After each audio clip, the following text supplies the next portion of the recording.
Shalom Bapak Ibu, Saudara yang dikasihi Tuhan. Selamat pagi, senang bisa menyapa kita kembali di pagi hari ini.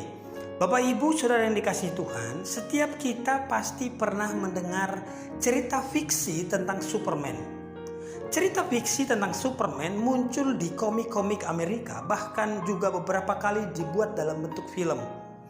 Cerita Superman secara luas telah dianggap sebagai ikon budaya yang melambangkan kekuatan budaya Amerika Serikat.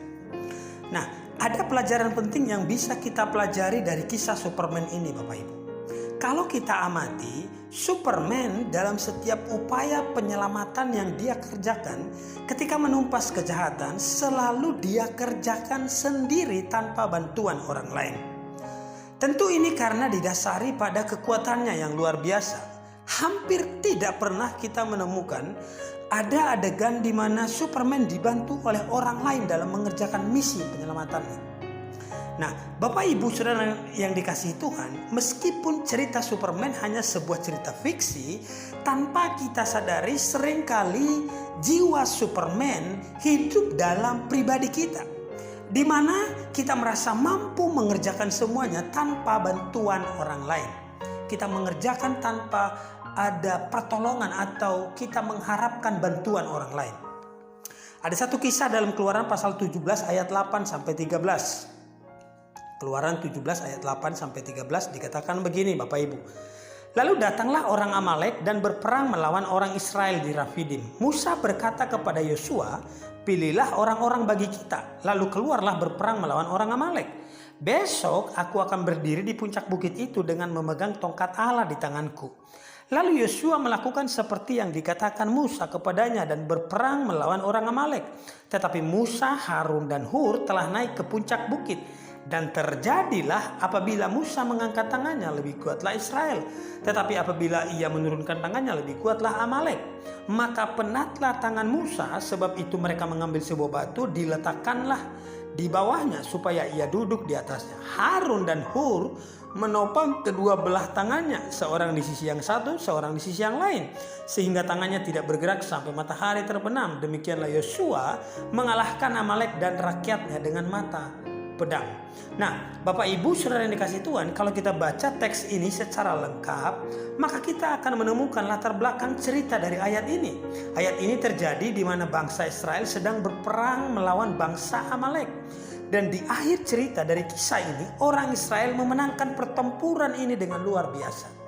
Nah, kemenangan ini diraih karena ada tim yang bekerja dengan fungsinya masing-masing. Kemenangan orang Israel melawan bangsa Amalek ini karena ada tim yang bekerja dengan fungsinya masing-masing. Yang pertama adalah beberapa dari orang Israel yang telah dipilih oleh Musa untuk berperang maju melawan orang Amalek. Yang kedua adalah Harun dan Hur yang menopang tangan Musa. Sedangkan yang ketiga adalah Musa yang mengangkat tangan kepada Tuhan. Pertanyaan saya sederhana, Bapak Ibu Saudara kasih Tuhan. Kalau setiap kali kita membaca kisah kemenangan orang Israel melawan bangsa Amalek ini, kira-kira dari tiga tokoh yang berperan, siapa dari mereka yang terhebat? Dari tiga tokoh yang berperan, siapa dari mereka yang paling hebat menurut Bapak Ibu? Apakah orang Israel yang turun ke lapangan berperang melawan Amalek? Atau Harun dan Hur yang menopang tangan Musa? Atau Musa yang mengangkat tangan kepada Tuhan? Nah, menurut saya tentu jawabannya adalah tidak ada pribadi yang hebat. Sesungguhnya kalau kita cermati, kemenangan ini dihasilkan karena semua bekerja dengan perannya masing-masing. Bangsa Israel ada yang berperang melawan Amalek, ada Musa yang mengangkat tangan kepada Tuhan, ada Harun dan Hur yang menahan atau yang menopang tangannya Musa supaya terus menengadah kepada Tuhan. Nah, apa perbedaan antara cerita Superman yang saya awali di awal tadi dengan cerita orang Israel yang mengalahkan orang Amalek, Bapak Ibu? Kalau Superman, dia bekerja menuntaskan kejahatan sendiri. Sedangkan orang Israel punya super team atau tim yang super. Dalam dunia kita hari-hari ini, mau tidak mau, apakah itu dalam dunia pelayanan, apakah itu dalam keluarga, apakah itu bisnis dan lain sebagainya, sudah saatnya masa Superman berakhir dan digantikan dengan masa super team. Saya ulang, sudah saatnya masa Superman berakhir dan digantikan dengan masa super team. Di mana kita hebat bukan lagi karena satu orang, tetapi karena semua tim berfungsi dengan talentanya masing-masing. Bekerja dan melayani secara super tim akan menghindarkan kita dari kemungkinan untuk menyombongkan diri atas apa yang kita raih.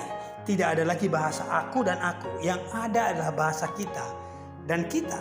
Nah, dari cerita ini Bapak Ibu Saudara-saudara yang dikasihi Tuhan, saya simpulkan 3 hal. Yang pertama, masa Superman harusnya sudah berakhir dari pelayanan kita. Tidak ada lagi yang mengaku atau mengklaim dirinya hebat sendiri, tetapi semua karena tim. Jadi masa Superman harusnya sudah berakhir dari pelayanan kita, dari bisnis kita, dari keluarga kita, dan semua hal yang kita kerjakan selama Tuhan memberikan waktu kita di dunia ini. Yang kedua, banyak kemenangan belum dapat kita raih karena kita belum siap menjadi super team.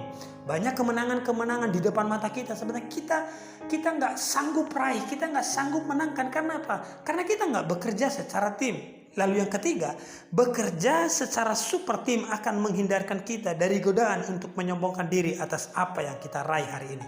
Kalau kita bekerja sendiri, kita kemungkinan untuk sombong itu ada. Kenapa? Karena kita merasa kita mampu, ya, tanpa bantuan orang lain. Tetapi ketika kita bekerja dengan tim, kita tidak ada lagi yang perlu disombongkan, karena semua bisa dikerjakan karena kita dan kita. Akhirnya Bapak Ibu Saudara kasih Tuhan, selamat bekerja dan selamat melayani dengan super tim yang dari Tuhan. Kita percaya di akhir zaman ini kita bekerja dengan super tim, dan Superman telah berakhir masa jabatannya dalam setiap pelayanan dan pekerjaan-pekerjaan kita. Amin. Tuhan memberkati kita. God bless you.